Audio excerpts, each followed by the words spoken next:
all tonight. Our show is titled Northfield, I Can't Believe You Dundas. No, Eggbake. It goes by many names. Fire exits are on your left and right, and this will be many of our seniors' last show at Carleton. So make sure to give them some big laughs so they can feel your support. Our first up is Carsten.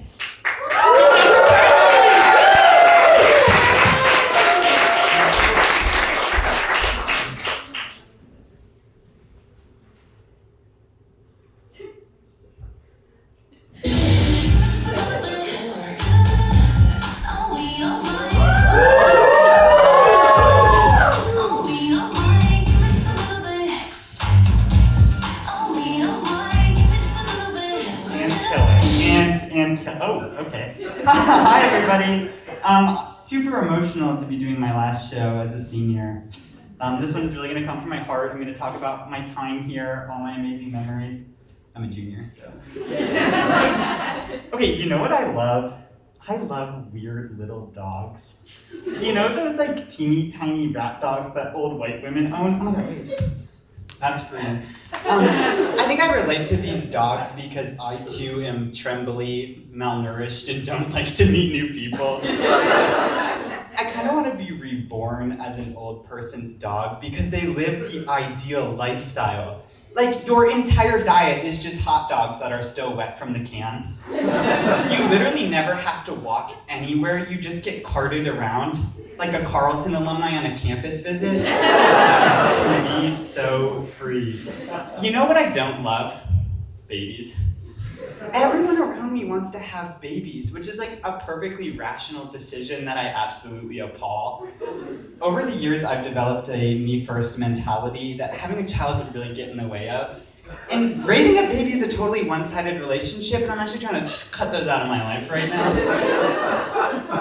I feel like babies always think they're better than me. Okay, to be fair, that isn't a joke, it's just like a horrifying glimpse into the state of my social anxiety. Do you know what terrifies me? Babies that are actually smart.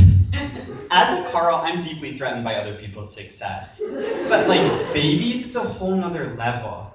I was walking my family dog the other day, and this literal infant in a stroller leaned forward, pointed at it, and went, "Schnauzer! Schnauzer! That's a German Schnauzer!" Oh my god! The object recognition skills on this bitch! The diva had not even finished preschool and her resume was already stacked. I could not believe. I imagine that this little girl will like skate through elementary school on her dog identifying skills alone. And then by the time she gets to middle school, she'll branch into cats to like keep the momentum going. By her senior year, she'll have every animal in the kingdom memorized, but it will stop feeling like enough.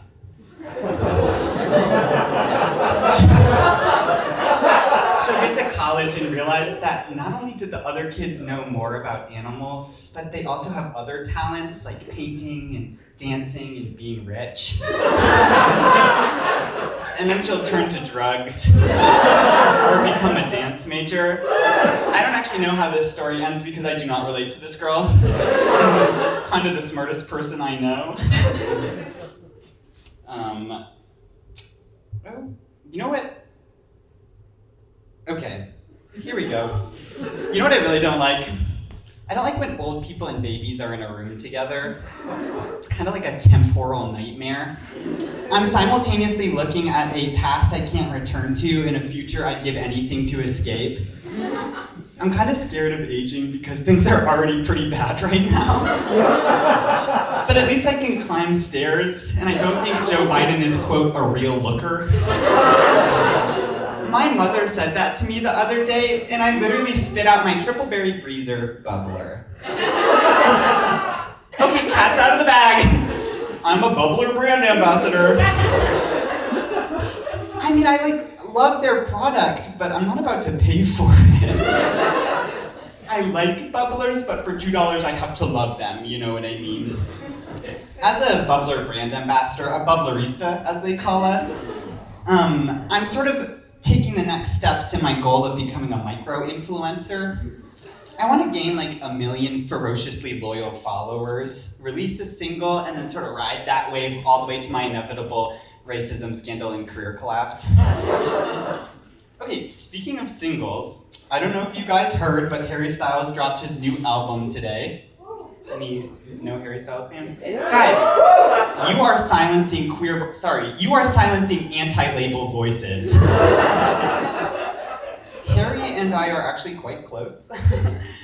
We've been summering in Italia together since we were boys, and over the years we've developed a very intimate relationship that's completely platonic. As his gay friend, Harry likes to send me little drafts of his unreleased singles. I'm kind of his muse. One in particular I was devastated to see didn't make it on the track list of his latest album.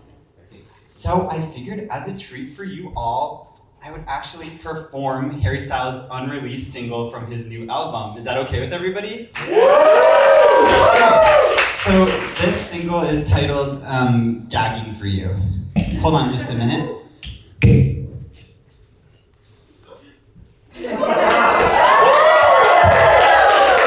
And cue track. Can we get a little more volume? Just a little more volume.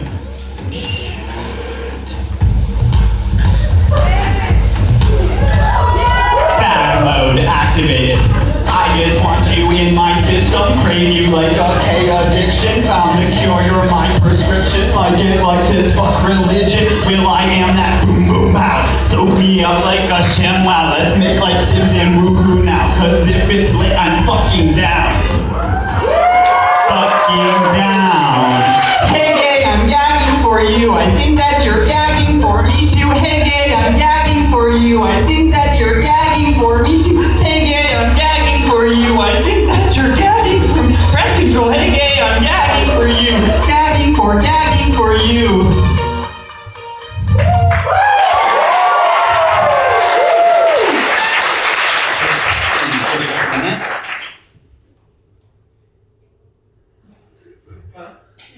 Okay, whatever.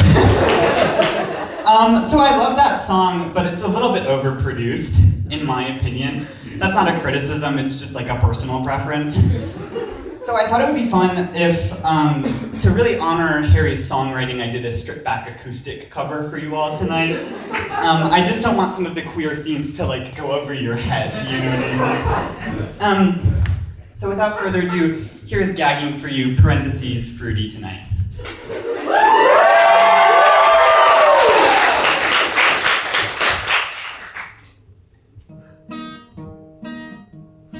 Feel free to take your flashlights out and do a little side to side if you're so inspired.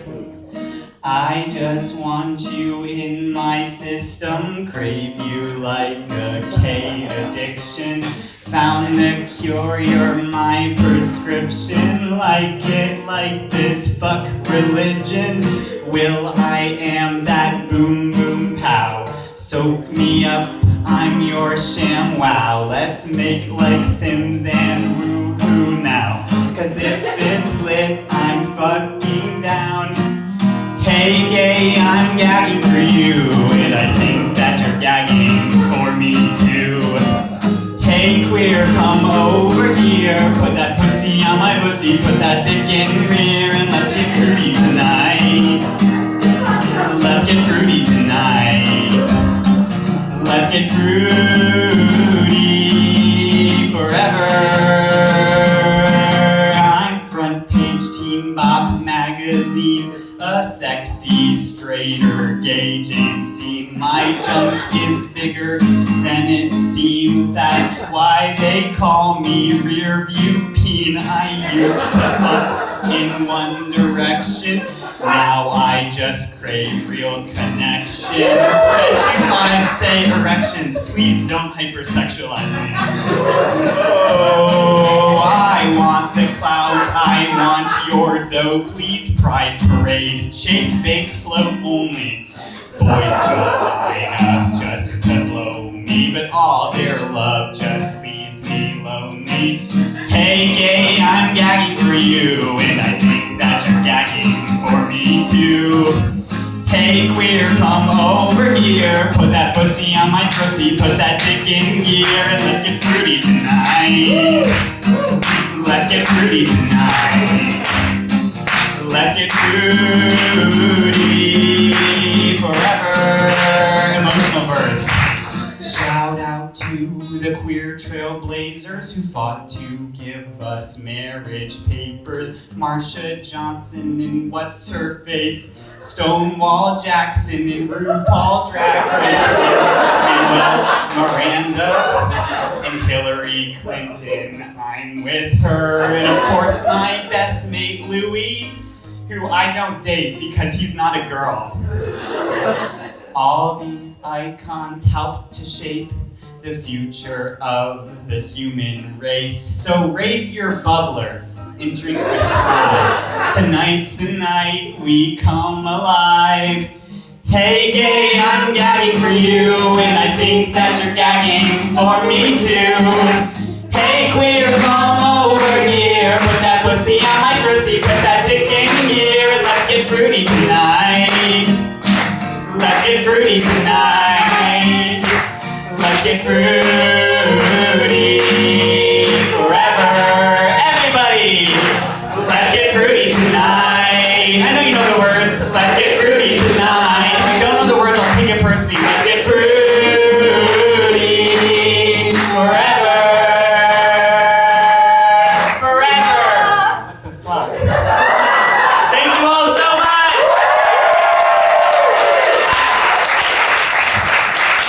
Thank you to my Stovall for playing guitar.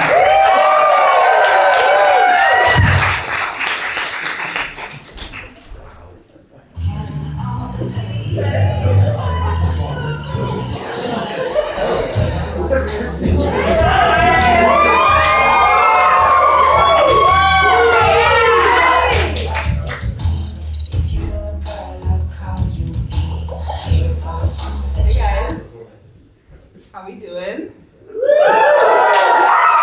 Fun, right? Okay, I'm Audrey. I promise if I cough or sneeze during the show, it's not COVID, I promise. It's just whatever's going around, you know the one.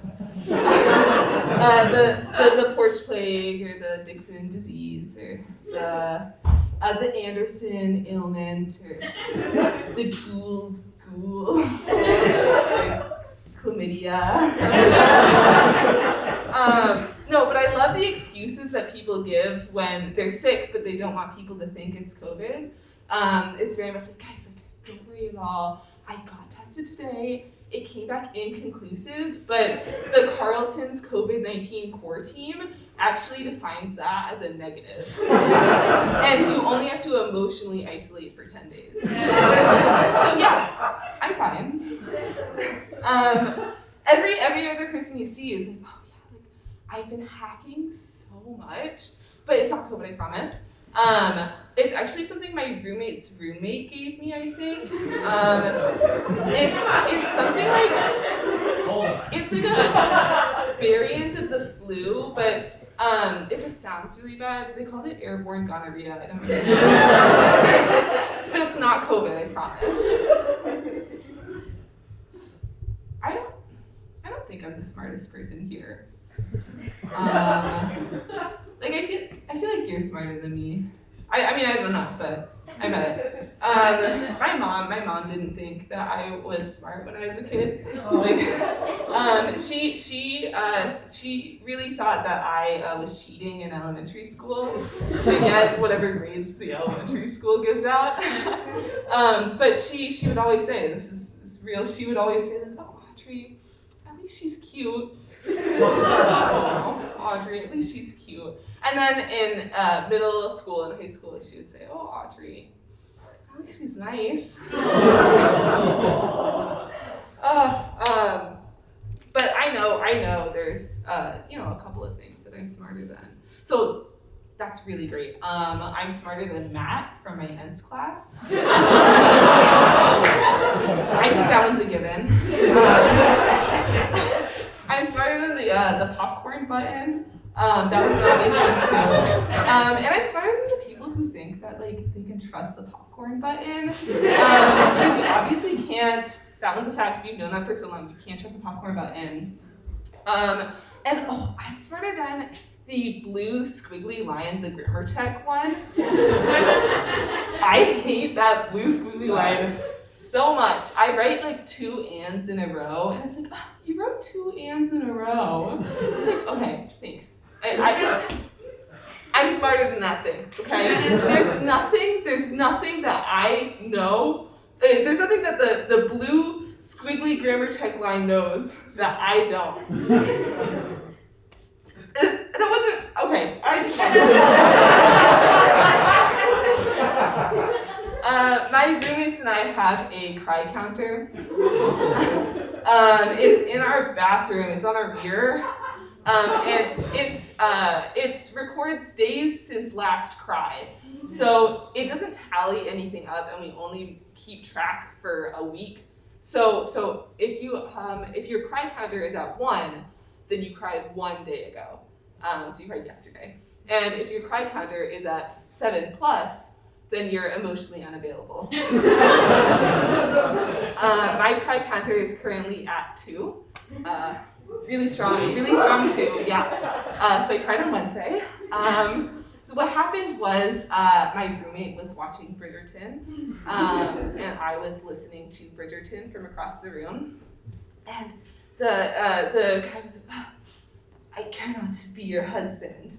And the girl was like, oh, you cannot be my husband. And I was like, oh, he cannot be my husband. I don't really consider myself an emotional person, but I just like to keep my cry counter low, just so that if I cry like multiple days in a row, that I don't have to put in the effort to keep updating it. So it's all about efficiency more than anything. All right, can I just talk to you guys? Can we just like talk right now? I feel like you've gotten to know a little bit about me, about how much I cry. I know nothing about you, which I think is the way it's supposed to be. But I just don't want anyone to get like mad at what I'm gonna say, because I mean I don't even have a strong opinion about this. But I do think that we should stop remembering our dreams. I know a lot of people that put in a lot of effort, that work really hard to remember their dreams. They wake up and they write a couple notes down, or they look into what their dreams like mean, or they say they recap to a friend, like, oh my god. And it always starts out in the best way, like, you'll never guess what happened, like what I dreamed about last night. And it starts off super strong, like, I don't know, it's a dream. It starts off, and then it really just quickly turns into, I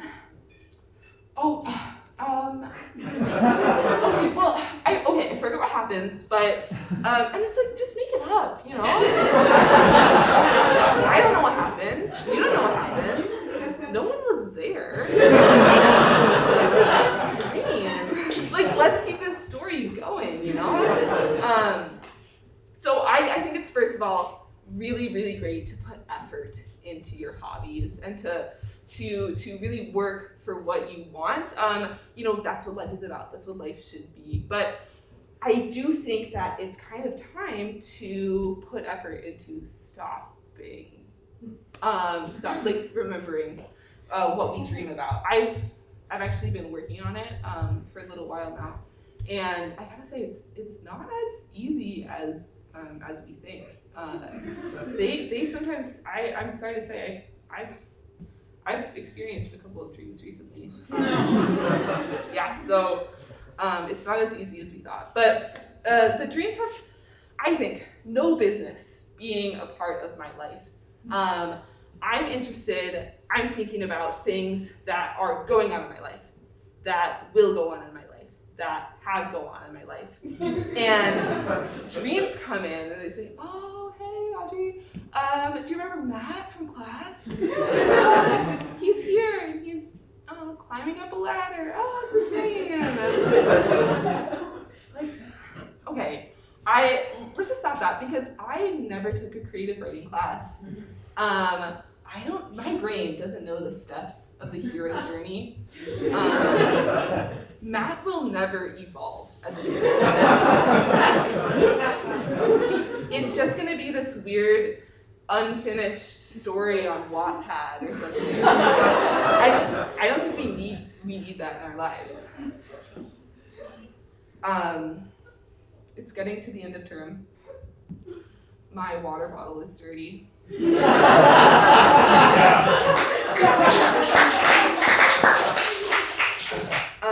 Let's be honest. It's not because it's the end of term.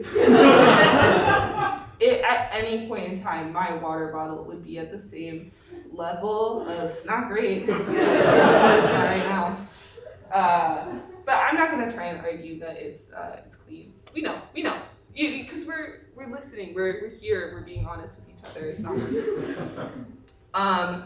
But okay, can I just say, like, maybe that's a good thing, because we in our modern times are fighting this invisible war against bacteria.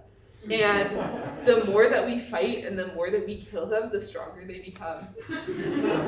And my bacteria are the weakest among us.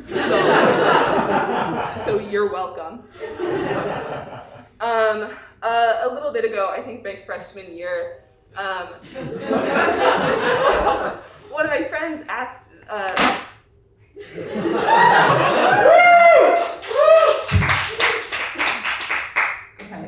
one of my friends asked, like, the group that we were hanging out, like, oh, does anyone have any water? And this was before I got over, like, the dirty water shame that people try to give you. And I was like, oh, here's my water bottle. Sorry, it's dirty. And she was like, oh, it is. What? You can't say that. No, it's not. She was like, it smells. I was like, oh, no, it does not. I got that water from the green light filtered water fountain. That's so rude. Be nice. And then I went home and I set my cry counter to 0. All right, thanks, guys.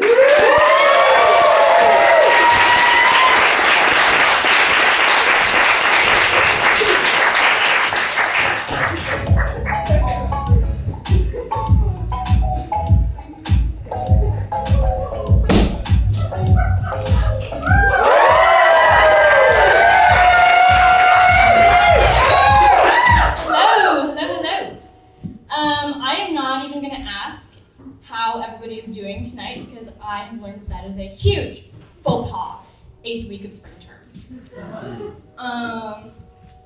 Okay, I don't like the train. Okay, so I also have immediately forgotten what I said. So yeah, I plan to not get canceled tonight. And I plan to not get canceled until that diploma is like in my hands. So tonight we're just gonna like kick back, we're gonna relax, we're gonna have good fun, we're gonna feel the energy in this room, we're gonna be here together, and no, I think I've just described an orgy. Yeah, no, I don't really know how to do that. That'd be kind of weird. But I guess it has been like a weird 4 years here. I think back to the beginning of it all, and I didn't tour here before I accepted. And I think that would have like saved me a lot of heartbreak.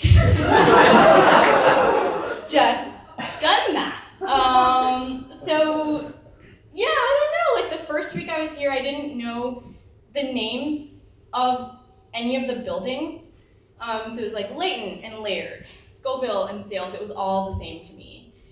And so you can imagine the confusion I had when I asked somebody like what their favorite part about campus was, and they said, the whites.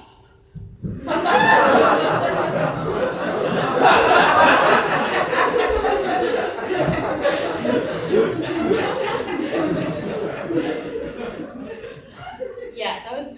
I'm black. That's what I asked them, obviously.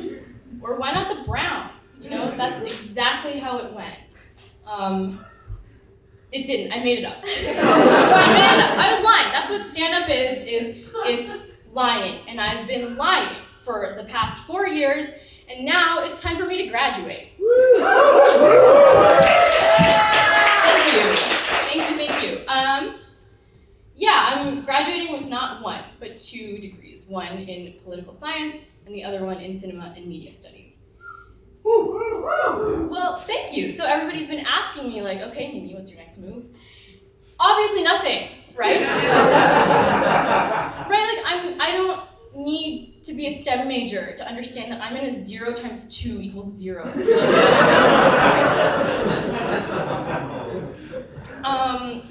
Can I ask your name? Doug. Doug? Yes. Doug, nice to meet you, I'm Mimi. Can you name a lucrative career in either of the fields I studied? The insurance industry.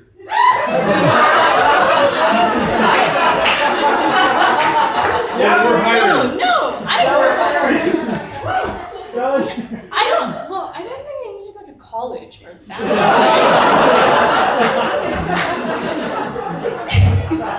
Right? I could have just, I don't know, I'm just mad. Like, I didn't need these degrees. And so you're probably wondering, like, okay, Mimi, why did you major in these 2 things then?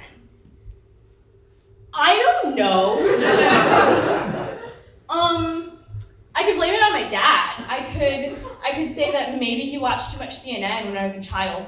Like Anderson Cooper 360 turned into Anderson Cooper Poli-Sci 110, 276, 290, 300, 400, and 3 extra departmental electives. Or maybe it wasn't that. Maybe it was just that I didn't want to take that many lab credits. Okay, I have kind of a big forehead. I look ugly in protective goggles. Going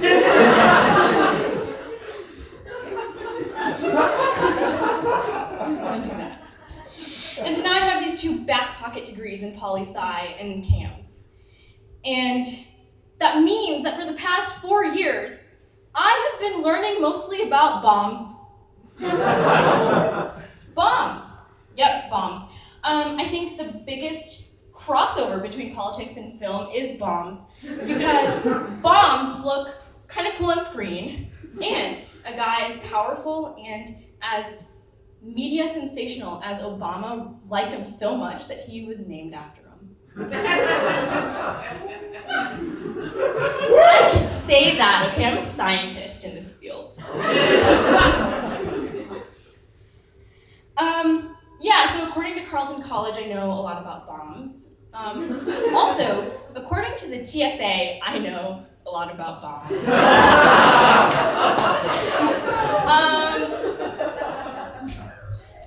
I was flying on 9/11 this year, and I was working really hard to be extra compliant because things were freaky at the airport. They had double the security, and there was a looping video of the planes crashing into the Twin Towers directly above the security line. This is the one thing I didn't make up in this set. This actually happened.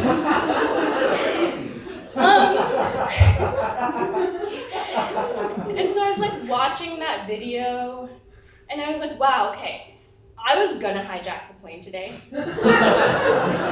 But actually, this video has inspired me so much that, I'm gonna double down and do it. Because look at the camera work on that, look at the angles. I really think that my friend Barack would have something to say about that. Or, okay, if we're not comfortable with Barack, then whatever, Buchanan would have something great to say to that. I don't know. And I always get stopped at the security check line. And it's never simple things like, oh, we found something in your sock, can you take it off? Okay, it's always some shit like, oh, ma'am, we found something on your right nipple, we need to check it out expeditiously.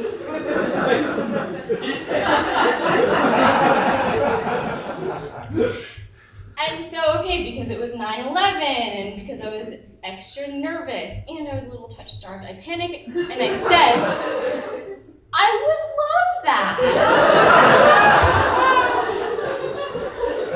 So me. And I find myself in these types of situations a lot. I think like the comedian in me is just like, oh yes, this is a game, and whatever I do or say next could make for great content. And so I said, yeah, do you want me to take off my jacket? And he was like, no, like somebody just needs to come and like pat you down. And I was like, okay, fair, valid. But just out of curiosity, good sir, what would a light pat down find? And he was just like, okay, well, we're just checking for like sharp or blunt objects. In my titty? All right, well, let me know if you find anything.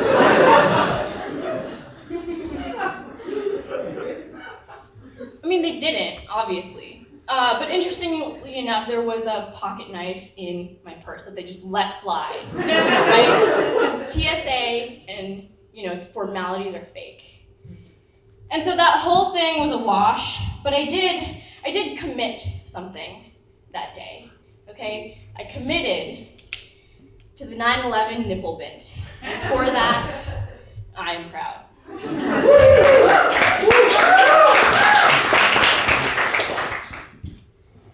Okay, speaking of fake things, who here has read the Carlton Land Acknowledgement? Okay, a couple of us. Some of us haven't though. I don't have time to read the whole thing. Well, not that it's that long, but it's, I don't know, it's a bit generic, so it comes across as a bit sincere. So I went ahead and I wrote my own that I think is a little bit more accurate. Okay, here it is.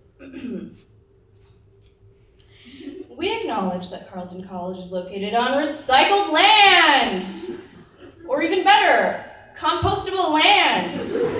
Land that will be carbon-free by 2050, fucking 30 years from now. And we honor with gratitude the land that we now utilize for things like the bald spot and the mini bald spot. Areas with literally nothing on them.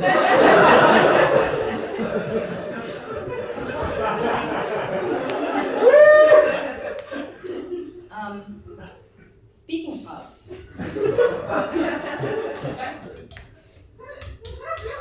yeah. Doug, would you like an egg? Sure.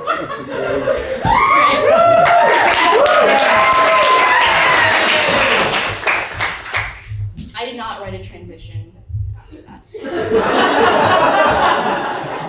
So, yeah, as much as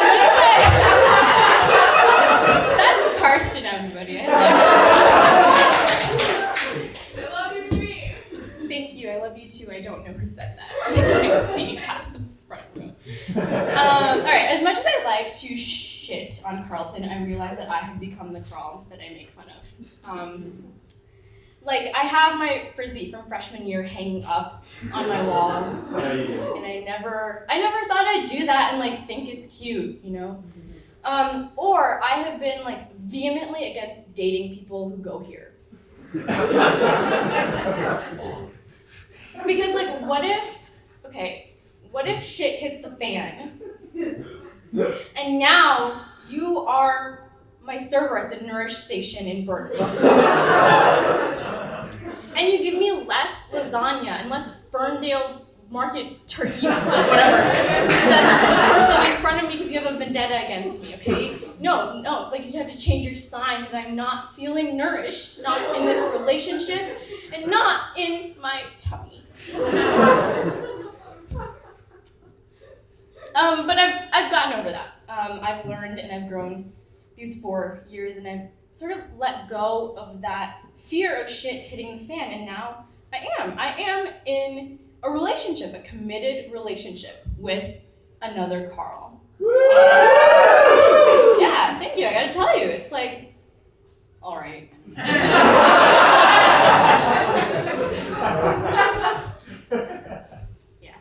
The thing that I do dislike about relationships, Carlton or not, is having to use pet names. You know, like babe or sugar or honey, like especially the ones that relate to something like sweet or having to do with a food item. I like sweetie pie, I don't know, I just get like so uncomfortable and I always get it wrong.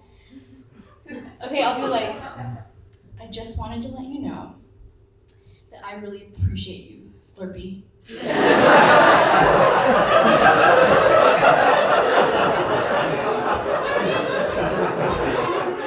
Or like, I'll be like, oh, Milk Dud. I missed you. Okay, you didn't like that I called you Milk Dud. Noted. Good. I'm sorry, okay, I'm hungry. I didn't get enough lasagna. And I just said the first food item that came to my mind. I hope that you will forgive me, Twinkie.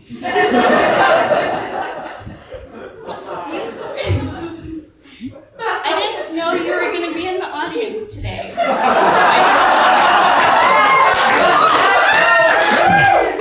My darling. See, no, that one was fun. That one was good, right? Okay.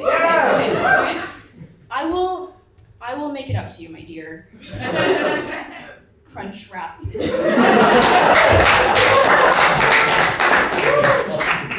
it. I'm about to be single in addition to unemployed. But I will land on my feet. I know I will. And it won't be because of the Carleton degrees. It will be because I am pretty.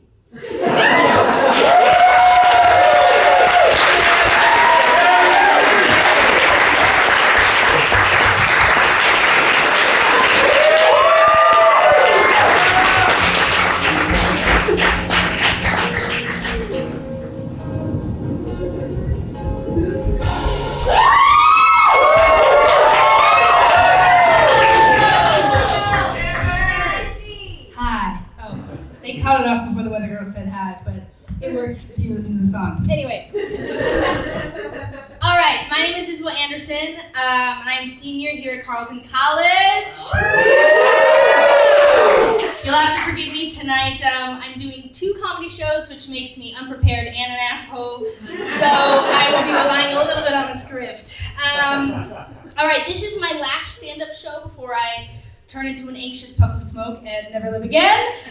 Looking back at my senior year has got me feeling really reflective on how I've grown since freshman year. Literally speaking, I haven't grown at all. I'm still 6'4". But when I was a freshman, I used to know things. I used to know so many things. Or more accurately, I used to pretend to know things. But now, the second I graduate, if I don't know something, it is the fault of this institution. Simple math, don't know it. My social security number, don't know it. Spelunking, don't know what it is, sounds like a sex thing, I'm too scared to try it. Either way, the next year when I don't pay my taxes, it'll be Allison Byerly who goes to jail. Not me. Sorry, Allison. But pretending to know things when you really don't is maybe the strongest tool I have learned at this liberal arts institution. It has certainly come in handy when getting my cinema and media studies degree, which I picked because I thought it would be the easiest. Turns out there are a lot of movies. Stop making movies. I've had to pretend to know about a lot of movies. So there are a couple films that you need to know. Casablanca, More Than That, the Sharknado film. But all you need to know, here's my degree in 2 quick seconds. Everything, movies, Citizen Kane, movies. The 1997 sports comedy film directed by Charles Martin Smith, Air Bud. Before and after that, you don't need to know anything. But I think the biggest thing I used to pretend to know about is the names and uses of recreational drugs. The biggest example of this is freshman year, I had a friend who lived at U of M, and so I went up to stay with her over the weekend, and I was welcomed into her home of sin. As it turns out, her housemates had a lot of fun recreations, most of which was drugs.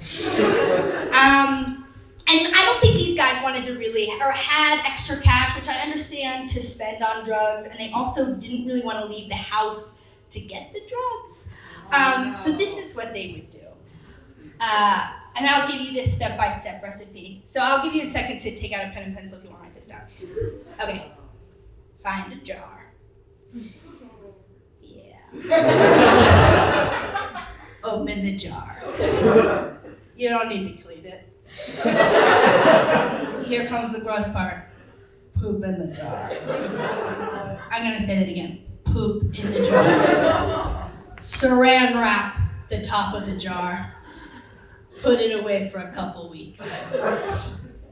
Take it out of the cupboard.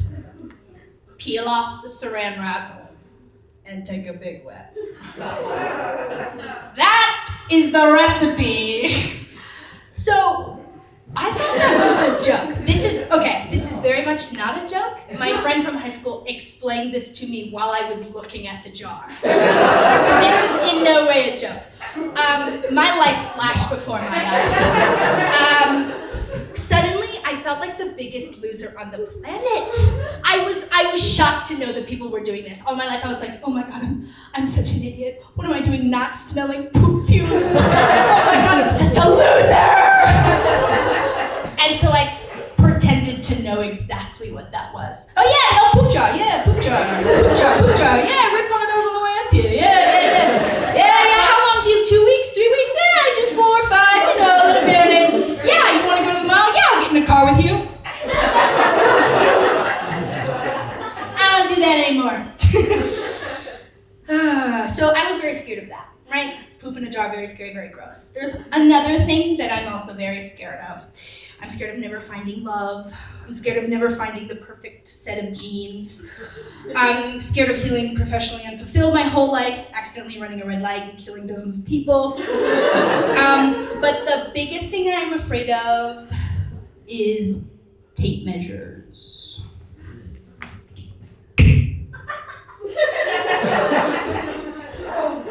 Somebody asked me how long the stage is.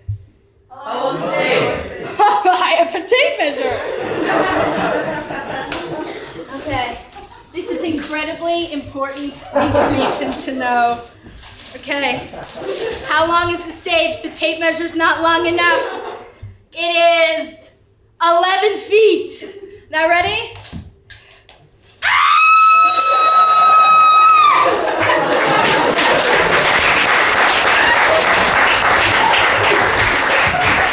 So scary. Okay, 2 more things. How many of you in the audience own a dog or have a pet? Okay, my family has one. We have an adorable dog of questionable heritage named Luna. Yes, and then my family totally picked an incredibly basic name. She does not have a very basic medical history. So Luna is what I think is technically described as a miracle of modern medicine. What does this mean, Isabel?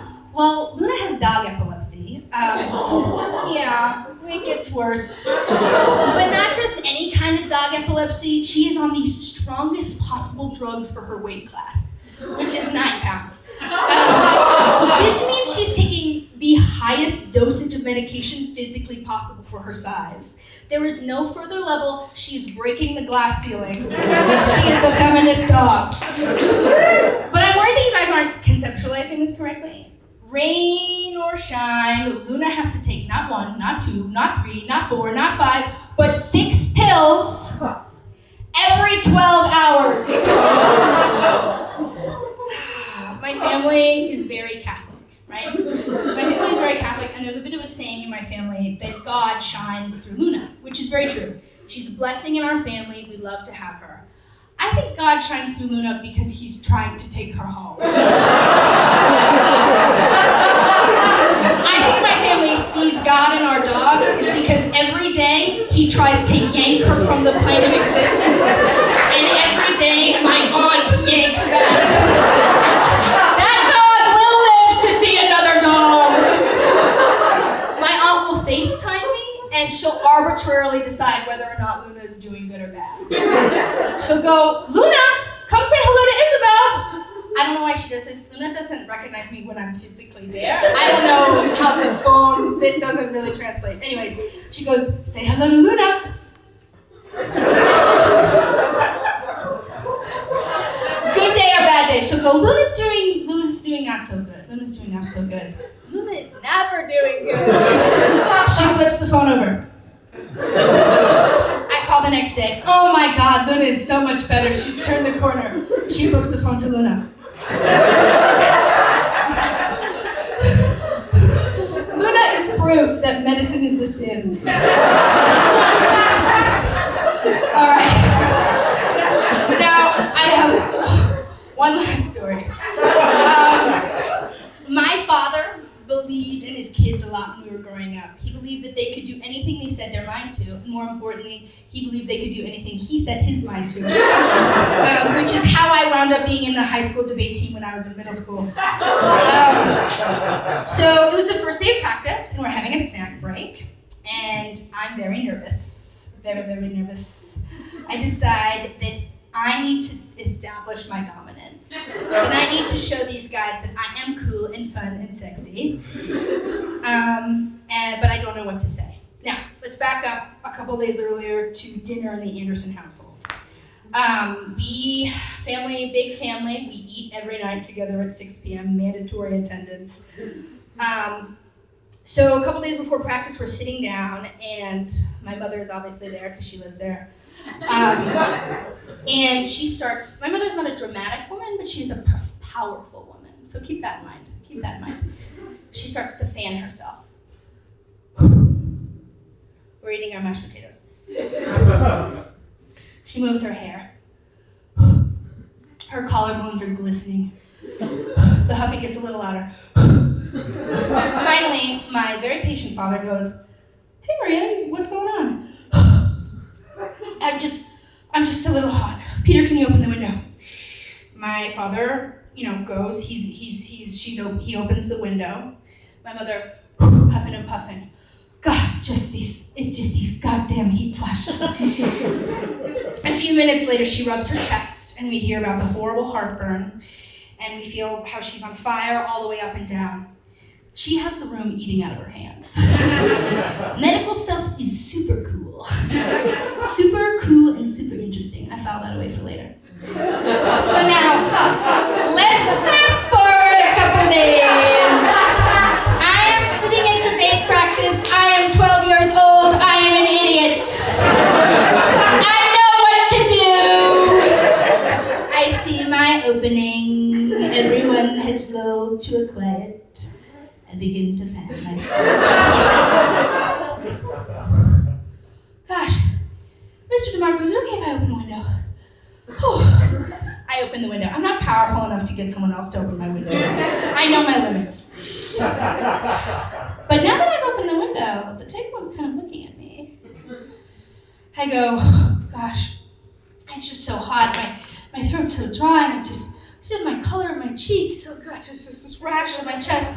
Oh God, I'm having a hot flash. And then I try to be cool. I try to be other people. You know what I mean. The high schoolers do not know what I mean. But do you know who does know what I mean? The middle school mother who has brought the snacks. The middle-aged mother who has brought the snacks. She looks at me and she says, yes, Isabel, I do know what you mean. I've got them in the palm of my hand. I proceed to intimately give a first-hand account of every single one of my mother's ailments. Hot flashes, migraines, heartburn, the works. The room can't get enough.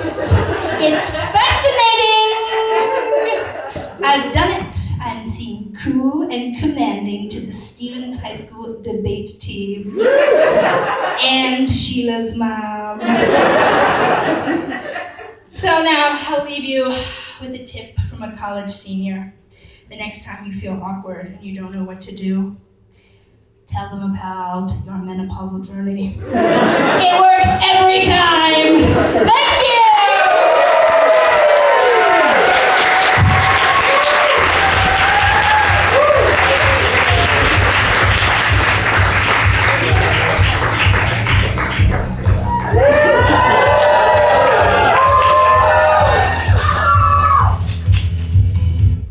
Hello, everyone. My name is Ella. I'm an environmental studies major. A lot of assumptions about ENS majors do apply to me. I love nature and composting toilets. But sometimes people take these assumptions a little too far.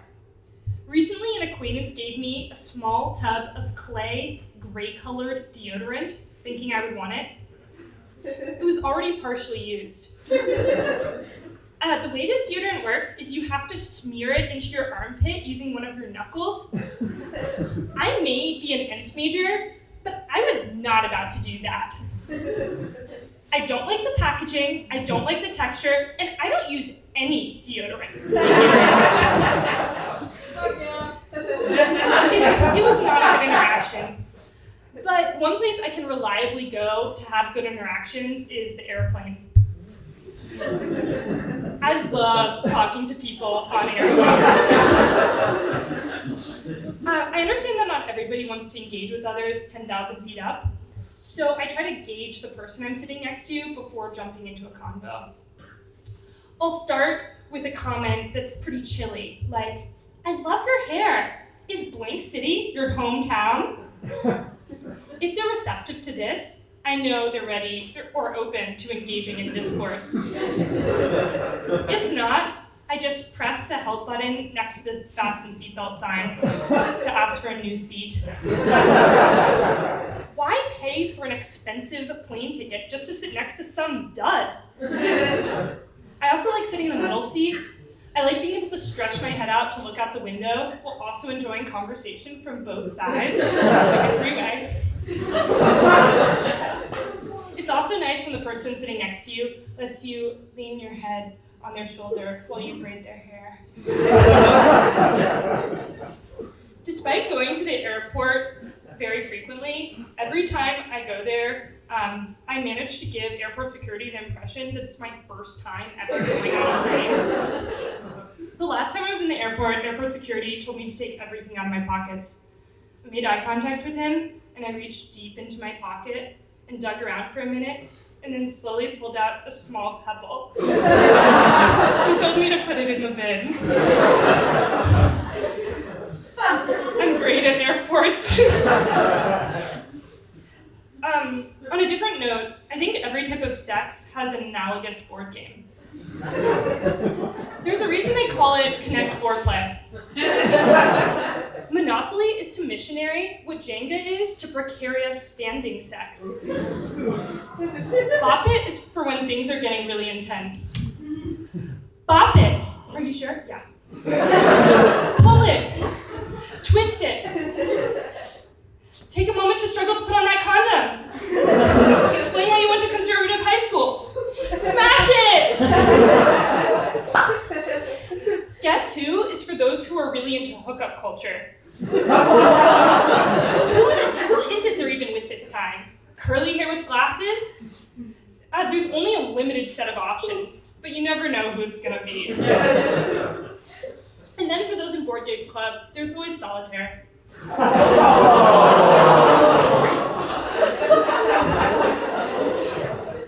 Have you noticed how a lot of birth control has really human-sounding names?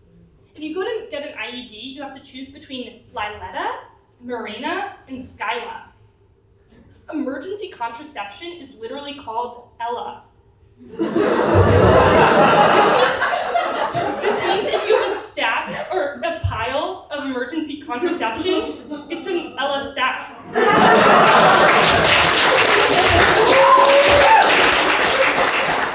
But birth control isn't the only thing that has weird names. So do antidepressants. A while ago, someone told me they were going on Lexapro, and I thought they were like going on a multiplayer online word game, like a vocabulary enhancer. They suddenly began to tell me how they, and began to talk about contentment, jubilation, felicity, and how they'd had an easier time socializing.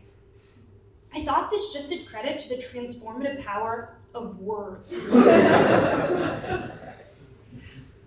Speaking of words, do you all suspect that Google Docs does not truly center your text on the page? Yes! Those are unequal voids, like an emotionally unfulfilling relationship that I have measured, and someone needs to get that right. Speaking of essays, I want to go out of college with the same exhilaration of finishing an essay. Grease on the keys, smudges on the screen, battery low, the all font in Times New Roman with an emphasis on Times New. And then after graduation, an email from Moodle telling me it's all over. Why does Moodle send those emails? There are some things that remain a mystery to me even after 4 years of college education. I still don't know where to store my old batteries. Why some people get bagels that aren't everything flavored. And why men pose with big fish on Tinder. I also don't know about the universe. Earlier this week, a friend told me that life will end in 1 to 2 billion years. This is because the sun's luminosity will become too hot for Earth to support life. This is a scary prospect. It means that Earth will become too hot to support stand-up comedy. Thank you.